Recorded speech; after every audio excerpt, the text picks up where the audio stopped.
Alors, bonsoir groupe. On est là ce soir pour enregistrer le dernier cours que moi j'enregistre parce qu'après ça, il reste que les cours préparatoires à l'examen de l'ordre, puis ça, c'est Andina qui s'en occupe. Alors, moi ce soir, je vous enregistre le caring.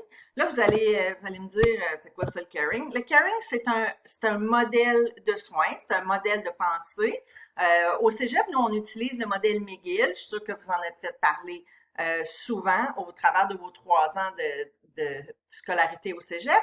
Mais si jamais vous allez étudier à l'Université de Montréal, ben à l'Université de Montréal, ils utilisent le Caring. Il y en a plein d'autres modèles, là. Il y a le Virginia Anderson qui a été très, très utile dans les années 70 et les années 80. C'était le modèle qui était le plus répandu. C'est celui qu'on utilise encore avec Info Santé. Ça couvrait les 14 besoins de l'être humain. C'était un beau modèle, très pratique, mais pas très complet, parce que ça incluait pas tant l'aspect global de notre patient. C'était vraiment axé sur des petits points.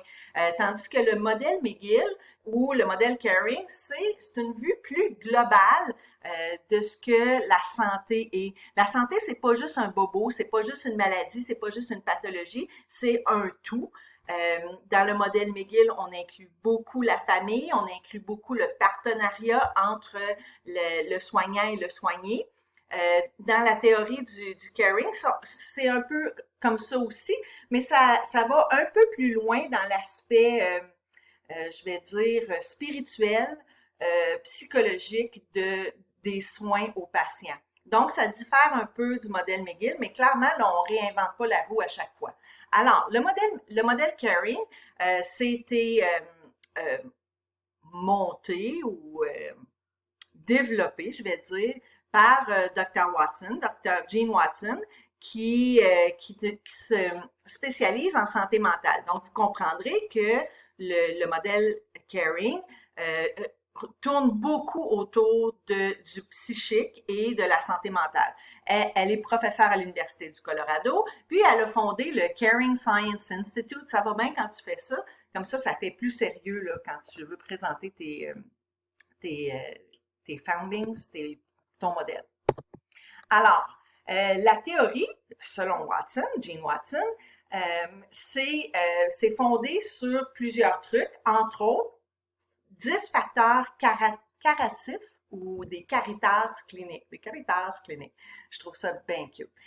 Les caritas cliniques, c'est autant curatif qu'une... Ben c'est un modèle qui est fondé ou qui s'enligne vers le curatif, mais qui a une approche plus humaniste, on va dire, que les autres modèles. Bon, c'est sûr que c'est basé aussi sur des faits scientifiques. Puis on va voir quand on va voir les prochaines diapositives. Là. Il y a une de ces bases que il faut que ce soit scientifique. Puis, tout ça, en principe, c'est supposé nous aider à travailler. Puis, je vais vous donner des exemples où, un exemple, entre autres, où moi, je n'ai pas été très, très caring. Alors, les 10 facteurs curatifs ou les caritas cliniques que je vous disais tout à l'heure, c'est la base du modèle caring. Là, nous autres ici, là, on fait un petit survol du caring. Si jamais vous allez étudier à l'Université de Montréal ou dans une université qui utilise le modèle caring, vous allez voir que on peut l'étudier en plus que 3 heures. Là. Moi, je fais qu'un petit survol, là, juste pour que vous ayez une idée de ce que c'est, pour que quand vous allez arriver à l'université, que vous ne pensiez pas que le modèle McGill, c'est le seul modèle qui existe. Alors, un des facteurs curatifs, c'est que c'est fondé sur l'humanisme et l'altruisme. L'altruisme étant, je me donne tellement quand je soigne, c'est que je laisse un morceau de moi-même. Bon, c'est sûr là que ceux qui me connaissent, vous allez dire oh my, hein? Ça doit pas être ça doit pas être quelque chose, c'est vraiment pas quelque chose qui me parle à moi, l'altruisme. Moi, quand je vais travailler, je laisse pas une partie de moi-même là-bas. Quand je reviens chez nous, je suis toute d'un morceau. Mais je comprends l'idée, là. Ensuite de ça, c'est basé sur un système de croyance et d'espoir. Vous allez voir dans son modèle, Madame Dr. Watson, elle dit que plus on croit qu'on va guérir, plus on nourrit cette croyance-là, plus la capacité de guérir, elle est grande. Donc, il faut nourrir ça, cette croyance-là. Faut avoir une culture de sensibilité à soi et aux autres. Donc, faut être en mesure de comprendre ce que nous, on dégage pour pouvoir être en mesure d'interpréter ce que les autres dégagent. C'est ce que je comprends, en tout cas. Le développement de la relation d'aide et de confiance, ça, c'est aussi dans le modèle McGill. Si ton patient est pas, ou les gens que tu essaies de soigner, n'ont pas confiance en toi, tu seras pas capable de les aider. Tant que tu n'auras pas établi un lien de confiance avec les gens que tu soignes, tu ne pourras pas aller nulle part avec les autres. Puis ça, c'est vrai dans n'importe quel modèle. C'est vrai dans le modèle McGill. Dans le modèle McGill, on dit plus faut faire un plan qui est bon pour les deux. On dit faut qu'on fasse on planifie nos soins en partenariat avec le patient. Ben ici, faut établir une relation de confiance pour être en mesure de soigner notre patient. Le cinquième caractère, faut être en mesure de, de, de, de supporter que les gens ont autant des sentiments positifs que des sentiments négatifs en lien avec leur situation de santé. Puis c'est correct d'avoir des sentiments négatifs en lien avec sa situation de santé. Faut pas essayer de négliger ça ou de minimiser ça.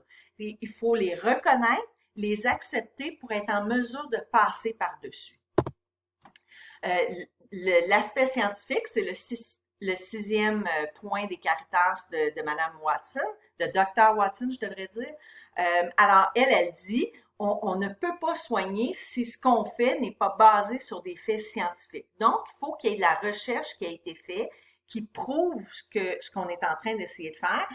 Clairement, elle a prouvé là, que ce qu'elle avance dans son modèle, c'est vrai, puis c'est scientifiquement prouvé. Bon, là, j'ai pas lu toutes les recherches. Je suis pas une pro là, du caring. Si vous avez des questions sur le caring, Andina, ça serait la personne à qui poser les questions, puisqu'elle, elle enseigne à l'Université de Montréal 45 heures de caring. Donc, c'est clairement plus la pro du caring que moi. Ensuite de ça, son septième caractère, à Dr. Watson, la promotion de l'enseignement et des apprentissages interpersonnels. Donc, un peu comme dans le modèle McGill, elle a dit qu'il faut enseigner à la personne pour pouvoir avancer dans l'apprentissage, l'apprentissage de son bien-être, puis pour pouvoir être en santé. Donc, on leur enseigne à devenir en santé, à prendre en charge sa santé. On le retrouve ça dans le modèle McGill aussi. Là, je sais que je fais tout le temps un parallèle avec le modèle McGill, mais c'est parce qu'André Laurando, c'est le modèle qu'on utilise. Donc, je veux que vous soyez en mesure de faire la corrélation entre les deux, là. Ensuite de ça, le huitième, la création d'un environnement mental, physique, socio-culturel. Ça aussi, ça vient chercher le modèle McGill. Et spirituel de soutien, de protection et de correction. Donc, il faut être en mesure de comprendre l'état mental, l'état physique, c'est sûr que c'est super important, ça, l'état physique, l'état socio-culturel, tout ce qui entoure notre patient, pas juste Monsieur Gérard est arrivé à l'hôpital avec un diabète débalancé, là. Il y a plus que ça dans la vie de Monsieur Gérard, là. Le spirituel aussi, des fois, les croyances religieuses ont un impact sur la santé, puis il faut les prendre en considération. Ensuite de ça, il faut assister le besoin faut assister le patient dans la satisfaction de ses besoins humains. Ça vient rejoindre un peu Virginia Anderson, le modèle de Virginia Anderson, qui, elle, disait faut rencontrer les 14 besoins de l'être humain. Les 14 besoins de l'être humain étant respirer, se nourrir, se vêtir, avoir un toit sur la tête. En tout cas, il y en a 14, là, l'élimination, je me souviens pas des 14, mais il y en a 14 en tout cas. Alors, il faut être en mesure de rencontrer les besoins. Il faut voir ce que notre patient a besoin, puis être en mesure de satisfaire ça pour pouvoir le faire avancer dans la prise en charge de sa santé. Puis, reconnaître que dans la vie de ton patient, il y a des forces existentielles phénoménologiques, j'aime ça ce mot-là, et spirituelle. Puis on va les voir en détail, ces trois forces-là. Existentielle étant son existence, qu'est-ce qu'ils ont vécu. Le phénoménologique, je me souviens plus exactement, là, on va le voir un peu plus loin. Alors, le rôle de l'infirmière, c'est de reconnaître ces forces-là, existentielles, phénoménologiques, spirituelles, se préoccuper de la perception du patient et des réactions du patient. Puis je vais vous donner un exemple. Là. J'ai écrit entre parenthèses l'exemple accident de l'enfant avec son père, parce que ça explique bien là, ce que je suis en train de dire là. Tenir compte de la globalité de l'expérience de ton client famille. Parce que ce que toi, tu vois dans l'expérience de ton client famille, c'est peut-être pas ce que lui ou elle voit. Je m'explique. Dans l'exemple accident parent, l'enfant-père, c'est dans le temps que je travaillais au Barry Memorial à Armstown. J'étais à l'urgence et puis dans ce temps-là, à l'urgence, tu pouvais rentrer au trauma, là, comme tu rentres au restaurant, il y avait un petit œil magique, puis quand tu arrivais devant l'œil magique, les portes ouvraient. Fait que c'était pas très sécuritaire, mais bon. Le papa est arrivé avec l'enfant dans ses bras qui semblait inconscient, tellement il était mou. Alors, il est dans les bras, c'est un petit enfant, là, il a peut-être 6 ou 7 ans. Il arrive dans les bras de son papa. Le papa est hystérique. Il hurle, il crie sa vie. Le visage de l'enfant est tout en sang et il semble mou. Moi, je suis derrière le poste et dans ma tête, l'enfant est en arrêt cardio-respiratoire. Là. Il est mort, cet enfant-là. Alors, je cours pour faire le tour du poste et j'arrive à l'enfant pour me rendre compte que, premièrement, il n'est pas en arrêt cardio-respiratoire puisqu'il est éveillé, il respire et il y a une grosse plaie au front. C'est une bonne plaie, là. On voit l'os, là. C'est profond. Et moi, de dire, ah, oh, c'est juste ça. Parce que moi, dans ma tête, il était mort, l'enfant, quand il est rentré. Mais le papa, quand il m'a entendu dire « Ah, oh, c'est juste ça », comprenez-vous que lui, je suis venue le chercher là, jusqu'au plus profond de son être. Il était hystérique, il était vraiment fâché et je comprends pourquoi il était fâché après moi, parce que pour lui, ce qui se passait avec son fils, c'était très grave. Pour moi, ça ne l'était pas. C'est un enfant qui s'était ouvert le front, qui était pour nécessiter off une dizaine de points gros max, un vaccin de tétanos, puis on est en voiture, là, peut-être un rayon X du crâne juste pour être sûr que c'est pas fracasser le crâne, là, mais sans plus, là, pour moi, là, c'est vraiment pas, c'est pas tant grave, mais pour lui, c'était hyper grave. Donc, comprenez-vous que la globalité de l'expérience est sa perception à lui, la perception du papa dans la globalité de cette expérience-là était complètement différente de ma perception à moi. Fait que voyez-vous comment j'ai pas été caring à ce moment-là? Parce que j'ai pas pris à ce moment-là, dans la seconde, j'ai pas pris en considération la perception du papa. L'autre exemple, je ne sais pas si je vais avoir le temps de finir mon histoire, mais c'est un de mes cowboys de rodéo dans le temps que je le fais encore, là, mais il n'y en a pas eu l'été passé.